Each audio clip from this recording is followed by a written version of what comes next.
नमस्कार, study with Kanta channel पर आप सभी का हार्दिक स्वागत और अभिनंदन। रिवीजन की सीरीज में कल अपन ने चर्चा कर ली थी वन्य जीव संरक्षण और वन्य जीव अभ्यारण्य, जिसमें अपन ने स्व स्थानीय संरक्षण और एक्स सिटू और इन सिटू पर चर्चा कर ली थी, जिसमें अपन ने राष्ट्रीय उद्यान पढ़ लिए थे। इसके अलावा टाइगर परियोजनाएं और कंजर्वेशन रिजर्व, आखेट निषेध क्षेत्र, जैविक उद्यान, मृग वन, इन सब पर चर्चा कर ली थी। और वो टॉपिक कंप्लीट होने के बाद आज एक नए टॉपिक पर चर्चा करते हैं, जिसका नाम है राजस्थान में पर्यटन। आपके एग्जाम नजदीक है, बिना कोई इधर उधर की बातें किए हुए सीधे टॉपिक पर आते हैं। राजस्थान में पर्यटन, आपके एग्जाम नजदीक है, एग्जाम सेंटर दूर आया होगा, तो जहाँ जिस जगह आप एग्जाम देने जाओ तो वापस आते वक्त आप भी घूम के आना, ठीक है। इसीलिए आपको पर्यटन की जानकारी दे देता है कि कहाँ कहाँ आपको घूमने जाना है, कौन कौन से सर्किट बनाए गए हैं, कौन कौन से सर्किट से आप जाओगे। तो फिर देखते हैं सबसे पहले पर्यटन। पर्यटन जिसका अर्थ होता है धुआं रहित, ठीक है। राजस्थान में पर्यटन में सबसे पहले पर्यटन दिवस कब मनाया जाता है? हाल ही में मनाया गया था। तो फिर आपको थीम इसकी याद रखनी है, विश्व पर्यटन दिवस की, ठीक है। विश्व पर्यटन दिवस की थीम 2023 की पूछे, क्योंकि आपके पेपर अभी तो बन गया होगा तो 2023 की पूछ सकते हैं, ठीक है। 2023 की है पर्यटन और हरित निवेश, पर्यटन और हरित निवेश। उसके बाद में 2024 अभी की थीम पूछे तो पर्यटन और शांति, ठीक है, पर्यटन और शांति। वहीं भारतीय पर्यटन दिवस पूछ ले, राष्ट्रीय पर्यटन दिवस पूछ ले तो 25 जनवरी को मनाया जाता है अपने राष्ट्रीय पर्यटन दिवस। और 2024 की थीम पूछे तो सतत यात्राएं कालातीत यादें, सतत यात्राएं कालातीत यादें, ये अपने 25 जनवरी का राष्ट्रीय पर्यटन दिवस की थीम थी, ठीक है, 2024 की। उसके बाद में अपने पर्यटन को उद्योग का दर्जा कब दिया गया था? तो मार्च 1989 में पर्यटन को उद्योग का दर्जा दिया गया था मोहम्मद यूनुस समिति की सिफारिश पर। मोहम्मद यूनुस समिति की सिफारिश पर मार्च 1989 में पर्यटन को उद्योग का दर्जा दिया गया। और उद्योग को दर्जा देने वाला राजस्थान है जो प्रथम राज्य है, ठीक है। पर्यटन को उद्योग का दर्जा देने वाला राजस्थान प्रथम राज्य है। उसके बाद में 2004 में क्या होता है? पर्यटन को जन उद्योग का दर्जा दे दिया, ठीक है। 1989 में उद्योग का दर्जा और 2004 में पूछे तो जन उद्योग का दर्जा। वहीं 2017 को अंतर्राष्ट्रीय पर्यटन वर्ष घोषित किया गया। 2017 को अंतर्राष्ट्रीय पर्यटन वर्ष घोषित किया गया था। और पूछ ले आपको कि भारत के पर्यटन का लोगो क्या है? तो भारत का पर्यटन का लोगो क्या है? अतिथि देवो भव, जहाँ अतिथियों का सत्कार किया जाता है, अतिथि देवो भव, ठीक है। अतिथि को देवता के समान माना जाता है, अतिथि देवो भव। और राजस्थान में पर्यटन पूछे तो राजस्थान का पर्यटन का लोगो पूछ ले तो 1993 में बनाया गया था। सबसे पहले 1993 में पधारो हमारे देश, पधारो हमारे देश, जो 1993 में बनाया गया था। और वर्तमान में भी यही है, हालांकि बीच में और भी चेंज हुए थे, ना जाने क्या दिख जाए। इसके अलावा कलरफुल राजस्थान ये भी बने थे, लेकिन वर्तमान में अभी है, वर्तमान में क्या है? पधारो हमारे देश। ये किसके द्वारा दिया गया था? तो आरपीएससी के पूर्व अध्यक्ष श्रीमान ललित के पवार सर के द्वारा दिया गया था, पधारो हमारे देश, ठीक है। पधारो हमारे देश, जो कि 2019 में पुनः इसको वापस कर दिया गया, ठीक है। 2008 में इससे पहले क्या था? तो कलरफुल राजस्थान। और 2016 में था न जाने क्या दिख जाए। लेकिन वर्तमान में क्या है? पधारो हमारे देश। एक आपको डाउट रहता है कि अभी हाल ही में चर्चा में रहा था अगस्त 2023 में कि राजस्थान लगे कुछ अपना सा, ये क्या था? फिर अगर पधारो हमारे देश लोगो है तो राजस्थान लगे अपना सा ये क्या था? तो आपको ध्यान रखना है कि राजस्थान लगे कुछ अपना सा ये पर्यटन का प्रचार करने के लिए फिल्में बनाई गई थी, ठीक है। पर्यटन प्रचार हेतु तो फिल्म बनाई गई थी अगस्त 2023 में, जिसका नाम था राजस्थान लगे कुछ अपना सा, नाम से बनाई गई थी, ठीक है। इसके अलावा आपको पूछ ले कि राजस्थान पर्यटन की टैगलाइन क्या है? टैगलाइन पूछे तो राजस्थान भारत का अतुल्य राज्य, ठीक है। टैगलाइन राजस्थान भारत का अतुल्य राज्य है। जबकि आपको लोगो पूछ ले तो पधारो हमारा देश, ठीक है। उसके बाद में अपन को पूछ ले कि अपने भारत में 2023 में कितने पर्यटक आए हैं? 2023 की रिपोर्ट के अनुसार अपने राजस्थान में कितने पर्यटक आए हैं? तो 1807.52 लाख। कितने? 1807.52 लाख जो कुल पर्यटक आए थे, जिसमें से स्वदेशी पूछे तो 1790.52 लाख है जो स्वदेशी पर्यटक थे। और विदेशी पर्यटक पूछे तो 17 लाख। कितने थे? 17 लाख विदेशी पर्यटक, स्वदेशी थे 1790.52 लाख। सबसे ज्यादा कहाँ पे गए स्वदेशी लोग? अपन वाले जो अपने देश में रहते हैं वो सबसे ज्यादा कहाँ पे गए? जयपुर में घूमने के लिए। जयपुर के बाद में अजमेर में घूमने के लिए गए, पुष्कर जी वगैरह। तो फिर और अपने स्वदेश वाले सबसे ज्यादा कौन से महीने में घूमने जाते हैं? तो मार्च महीने में। मार्च महीने में सबसे ज्यादा घूमने जाता है क्योंकि मार्च महीने में सब लोग फ्री रहते हैं, इतना काम नहीं रहता है। जबकि जनवरी में सबसे कम जाता है क्योंकि जनवरी में सबसे ज्यादा काम रहता है अपने इधर। तो स्वदेशी वाले मार्च में जाते हैं, जनवरी में सबसे कम जाते हैं। और कहाँ जाते हैं सबसे ज्यादा? तो जयपुर। जयपुर के बाद में कहाँ जाते हैं? अजमेर में। जबकि विदेशी पूछ ले तो विदेशी सबसे ज्यादा कहाँ जाते हैं? जयपुर में। जयपुर के बाद में सबसे ज्यादा जाते हैं उदयपुर, जिलों की नगरी उदयपुर में जाते हैं। और विदेशी लोग जयपुर और उदयपुर। और नवंबर में सबसे ज्यादा आते हैं विदेशी लोग, नवंबर में। और जून में सबसे ज्यादा कम आते हैं।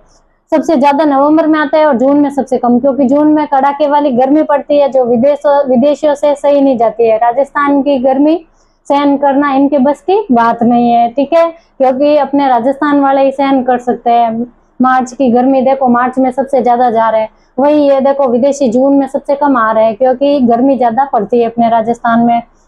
तो इसके बाद में पूछ ले कि अपने राजस्थान में कितने पर्यटन परिपथ है, तो पर्यटन परिपथ कितने हैं? 10 इंपोर्टेंट है, याद रखिएगा पर्यटन परिपथ। सबसे पहले पूछ ले मरु सर्किट। मरु सर्किट जिसको अपन क्या कहते हैं? Desert circuit. डेजर्ट सर्किट जिसमें कौन कौन से जिले हैं पूछ ले तो मरु तिरकोण वाले 3 हो जाएंगे और इसके अलावा बीकानेर।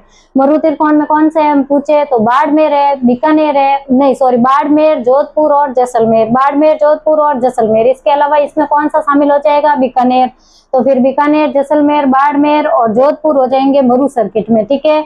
इसके अलावा पूछ ले शेखावटी सर्किट। 2 नंबर पे शेखावटी सर्किट, इसमें कौन कौन से जिले आएंगे तो सीकर, चूरू, झुंझुनू। इसके अलावा अभी नया बना है नीम का थाना, नीम का थाना भी इसमें आ जाएगा, ठीक है। उसके बाद में 3 नंबर पे ढूंढाड़ सर्किट। ढूंढाड़ सर्किट में कौन कौन से जिले आएंगे पूछे तो एक तो अपने आ जाएगा जयपुर। जयपुर के अलावा जयपुर ग्रामीण आ जाएगा और जयपुर ग्रामीण के अलावा दौसा आ जाएगा, क्योंकि जयपुर वाले और दौसा वाले एरिया को किस नाम से बोलते हैं अपन? ढूंढाड़ से। तो ढूंढाड़ सर्किट कहाँ आएगा? जयपुर, जयपुर ग्रामीण और दौसा में। उसके बाद में हड़ौती सर्किट। हड़ौती सर्किट में कौन कौन से जिला आएंगे तो हड़ौती के पठार वाले आ जाएंगे। कौन से? तो कोटा, बूंदी, बारा, झालावाड़। कोटा, बूंदी, बारा, झालावाड़, जिसमें बारा शामिल नहीं होगा लेकिन कोटा, बूंदी और झालावाड़ शामिल होगा हड़ौती सर्किट में। मेरवाड़ा सर्किट पूछ ले तो मेरवाड़ा प्रदेश किसको कहते हैं अपन? अजमेर और नागौर वाले क्षेत्र को। तो इसमें कौन से जिले आ जाएंगे? नागौर और अजमेर। उसके बाद में मेवाड़ सर्किट। मेवाड़ सर्किट जहाँ कौन कौन से जिले आएंगे तो उदयपुर है, राजसमंद है, चित्तौड़गढ़ है और सलूम्बर। सलूम्बर नया जिला बना है तो याद रखिएगा किसमें आएगा? मेवाड़ सर्किट में। उदयपुर, राजसमंद, चित्तौड़गढ़ और सलूम्बर। उसके बाद में 6 नंबर पे हो जाएगा मेवाड़ सर्किट पढ़ लिया। उसके बाद में 7 नंबर वागड़ सर्किट। कौन सा? वागड़ सर्किट। वागड़ सर्किट में कौन कौन से आएंगे? वागड़ वाले। वागड़ वाले कौन से? डूंगरपुर और बांसवाड़ा, ठीक है। डूंगरपुर, बांसवाड़ा और प्रतापगढ़ भी आ जाएगा अपने वागड़ सेक्टर में। उसके बाद में गोड़वाड़ सर्किट। गोड़वाड़ सर्किट में कौन कौन से आएंगे तो गोड़वाड़ प्रदेश किसको कहते हैं? पाली, जालोर, सिरोही को। पाली, सिरोही, जालोर, सांचौर। सांचौर नया जिला बना है जो कि किसमें आएगा? गोड़वाड़ सर्किट में। 9 नंबर पे अपने रणथंभौर सर्किट। रणथंभौर सर्किट में कौन से जिले आएंगे? सवाई माधोपुर और सवाई माधोपुर के अलावा टोंक जिला आएगा। कौन सा? टोंक जिला। उसके बाद में मेवात सर्किट। मेवात सर्किट कौन से? 10 नंबर पे मेवात सर्किट जो कौन से क्षेत्र है? मेवात क्षेत्र किसको बोलते हैं? अलवर, भरतपुर को। तो अलवर और भरतपुर इसमें आ जाएंगे, ठीक है। तो आपका सेंटर कहाँ पे आया है कमेंट बॉक्स में बताना। आप कौन से सर्किट से होकर जाओगे ये भी बताना, ठीक है। आपका जिला कौन से सर्किट में है, कहाँ पे सेंटर आया है कमेंट बॉक्स में बताना, ठीक है। आपको कहाँ घूमने जाओगे ये भी बता देना, ठीक है। इसके अलावा अब चर्चा में रहा था स्वर्णिम त्रिकोण, ठीक है। स्वर्णिम त्रिकोण पूछे तो दिल्ली, जयपुर और आगरा को जोड़ता है स्वर्णिम त्रिकोण, ठीक है। दिल्ली, जयपुर और आगरा को। दिल्ली से जयपुर जाता है वो राष्ट्रीय राजमार्ग कौन सा है तो NH 48। कौन सा? NH 48 दिल्ली से जयपुर। और जयपुर से आगरा जाता है तो NH 21। और जबकि दिल्ली से आगरा या आगरा से दिल्ली जाते हैं तो NH 44, ठीक है। NH 48, NH 21 और NH 44 ये किसका हिस्सा है? स्वर्णिम त्रिकोण का, ठीक है। उसके बाद में कृष्णा सर्किट जो कि इंपोर्टेंट है, अभी चर्चा में रहा है। कृष्णा जी के भगवान कृष्ण भगवान के कुल 12 मंदिरों को जोड़ करके कृष्णा सर्किट बनाया जा रहा है। किस किस राज्यों के द्वारा? राजस्थान, गुजरात, इसके अलावा हरियाणा और उड़ीसा के द्वारा 12 मंदिरों को जोड़ करके कृष्णा सर्किट बनाया जा रहा है। पर्यटन की दृष्टि से ये कैसे? राजस्थान में जो कौन कौन से मंदिर को जोड़ेगा पूछे तो अपने श्रीनाथ जी। श्रीनाथ जी सिहाड़ प्रदेश, पुराना नाम सिहाड़, वर्तमान में नाथद्वारा, कहाँ पे? राजसमंद में श्रीनाथ जी मंदिर। और उसके बाद में गोविंद देव जी मंदिर जयपुर, कनक वृंदावन मंदिर, चरण मंदिर जयपुर। इसके अलावा गलता जी। गलता जी आपको बताना है कमेंट बॉक्स में ये भी कि गलता जी किस संप्रदाय की प्रमुख पीठ है, ठीक है। और खाटू श्याम जी। इन मंदिरों को जोड़ेगा कौन? कृष्णा सर्किट, श्रीनाथ जी, गोविंद देव जी, कनक वृंदावन, चरण मंदिर, उस ललता जी और खाटू श्याम जी मंदिर को जोड़कर बनाया जाएगा कृष्णा सर्किट। ठीक है, उसके बाद में बालाजी सर्किट, हनुमान सर्किट, हनुमान जी के मंदिरों को जोड़ करके बालाजी सर्किट बनाया जाएगा। कौन कौन से मंदिरों को जोड़ेगा? तो सामोद बालाजी। सामोद बालाजी कहाँ पे है? तो अपने जयपुर में है, रोपवे भी बनाया हुआ है वहां पे। सामोद बालाजी कहाँ पे है? जयपुर ग्रामीण में। ठीक है, उसके बाद में घाट के बालाजी, घाट के बालाजी के बाद में बंदे बालाजी। बंदे बालाजी कहाँ पे है? जयपुर में है। ये भी पांडुपोल बालाजी, पांडुपोल मंदिर कहाँ पे है? अलवर में, जहाँ हनुमान जी की पोड़े हुए मूर्ति है। ठीक है, और उसके बाद में सालासर, सालासर के अलावा मेहंदीपुर बालाजी। मेहंदीपुर बालाजी कहाँ है? दो साइन मंदिरों को जोड़ के कौन सा सर्किट बनाया जाएगा? तो बालाजी सर्किट, जिसे हनुमान जी सर्किट भी कहते हैं। ठीक है, उसके बाद में अपने बौद्ध सर्किट इंपोर्टेंट है, जहां भगवान बुद्ध से संबंधित जो स्थल रहे हैं उनको जोड़ करके बनाया जाएगा बौद्ध सर्किट। भगवान बुद्ध का नाम लेते ही बैराट पहाड़ी याद आती है। ठीक है, क्योंकि वहां पे अशोक का शिलालेख भी मिला है विजक पहाड़ी पे, याद है? विजक बाबरू शिलालेख मिला था विजक पहाड़ी पे। ये बौद्ध सर्किट बैराट से झालरापाटन झालावाड़ जाएगा, और झालावाड़ से ये जुड़ेगा किससे? कोलवी की गुफाएं, जो कहाँ पे है? झालावाड़ में। तो बैराट, झालावाड़ का झालरापाटन और कोलवी गुफाएं झालावाड़ में, ये बौद्ध सर्किट, तो इसको जोड़ा जाएगा इस सर्किट के द्वारा। ठीक है, उसके बाद में ट्राइबल सर्किट, ट्राइबल एरिया को जोड़ करके ये सर्किट बनाया जाएगा। ट्राइबल सर्किट जो कौन कौन से जिलों में? सिरोही, प्रतापगढ़, बांसवाड़ा, डूंगरपुर और उदयपुर, ये ट्राइबल एरिया है। सिरोही, प्रतापगढ़, बांसवाड़ा, डूंगरपुर और उदयपुर में। और उसके बाद में तीर्थ सर्किट, तीर्थ सर्किट कौन कौन से जिले आएंगे इसमें? अजमेर आ जाएगा, अजमेर में कौन सा? पुष्कर जी आ जाएगा, और फिर नाथद्वारा, कांकरोली और महावीर जी करौली। महावीर जी करौली, अजमेर, पुष्कर, नाथद्वारा, करौली, महावीर जी। ठीक है, इनको जोड़ के बनाया जाएगा तीर्थ सर्किट।